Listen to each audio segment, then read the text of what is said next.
Yesterday, family and friends had gathered to admire the firstborn in a young family.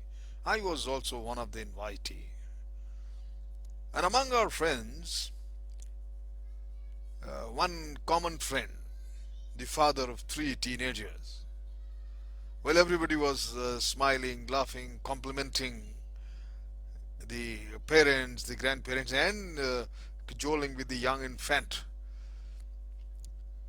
This friend of ours, the father of three teenagers, I said, he suddenly pointed out to the sleeping infant and said, he looks certainly helpless now, but don't be fooled. He tells the parents, young parents, there lies a potential tyrant and he is plotting right now to run you and your house for the next 18 years. Everybody burst out laughing. I too, among with everybody. He was certainly joking, but a forethought was that there is a truth in his warning. And today I talk to my friends on a topic: do children run your home? Now, it is, I feel, unnatural for children to test their power over parents and use it to the limit if they can get away with it. Families are happiest and most secure when parents are in full control, I feel. Now, to prove this point, I will share few observations, a few questions, and share a few examples to help you see to what extent your children are running you and your home.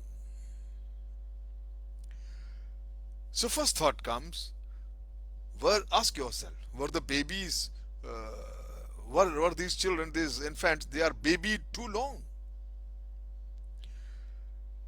So, I give you example. Rahul, let's see at 4. I know too many parents. These are all actuals, no story or alibi. So Rahul at 4 is an expert in the use of uh, the tantrums to draw the attention of the parents and dominate the house. When he was a baby, one of the parents rocked him to sleep each night, having read how important tender loving care is. As Rahul grew older, this became a storytelling session until the parent realized that Rahul was prolonging it, especially when they had other plans. And the first time they got the storytelling to a baby by a babysitter. And Rahul was outraged. Parents immediately gave in and stayed home and long enough to soothe him to sleep.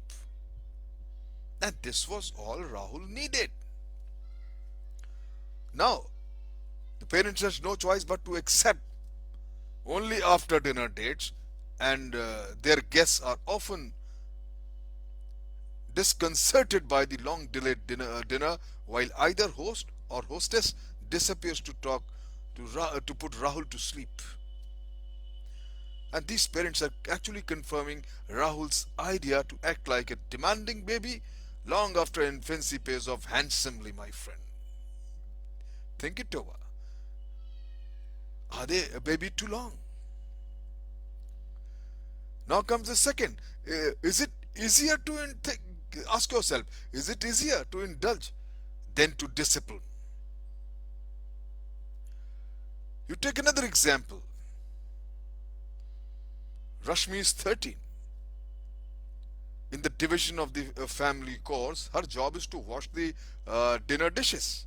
She is at the telephoning stage, messaging stage, cannot do without their cell phone.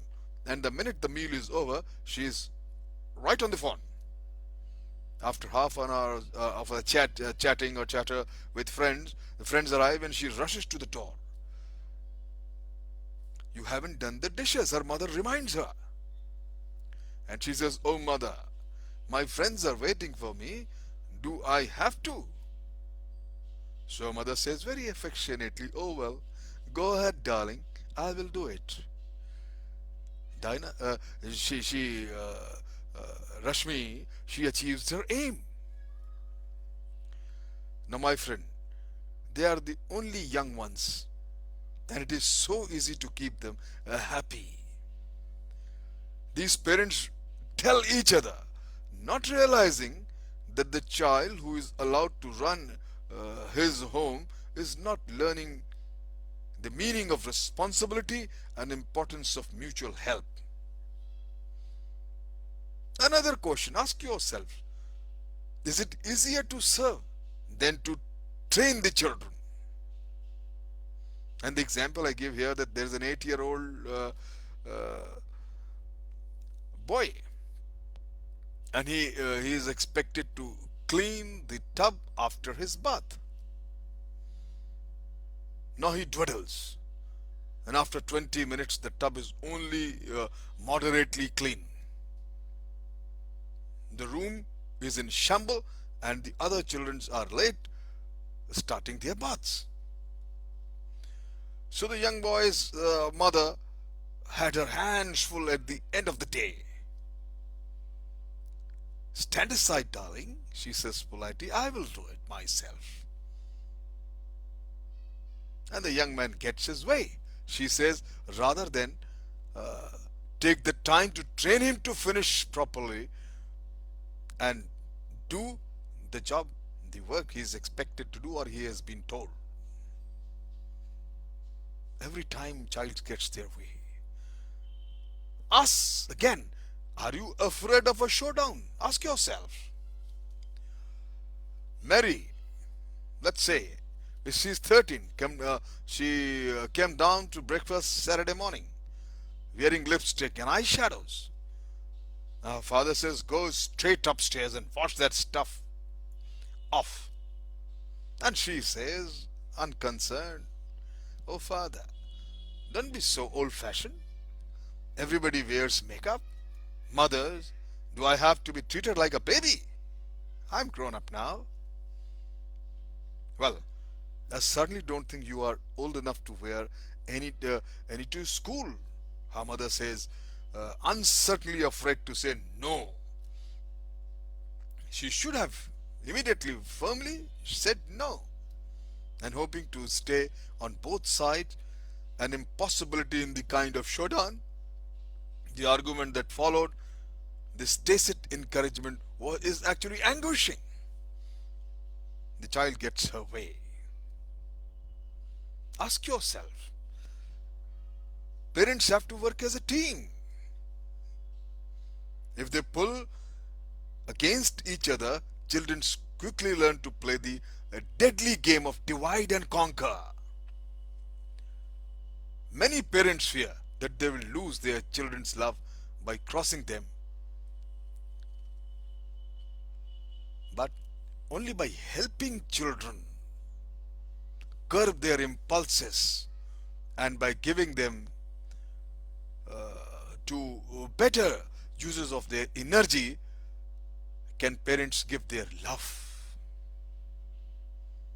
Children have a right to be heard, I agree, but we can be authoritative without being an authoritarian. That is what the key point is. You should be firm and make sure whatever you tell them or they are expected to do, they must do, and accept no excuse. My friend, remember, the family is a unique character building institution. There can be no replacement to this unique institution. No other institution can takes its place, simply because it is the first institution the child faces or comes in. It is not only the first, actually, I feel, but it works on the principle of love. Love, developing responsibility and consideration. Remember, my friend, in my experiences, I feel in a good families, parents don't have they don't live for their children. They live with their children. They live with them happily and interdependent, with no member of the family using power unjustly at the expense of the other. My friend, give it a thought. In your house, do children run your home? Make them responsible and accountable for action, so that later in life they are not dependable to anybody. You live your own life and they grow up to be a responsible person, citizen, and give the similar kind of freedom, responsibility, and accountability to their children. Thank you very much.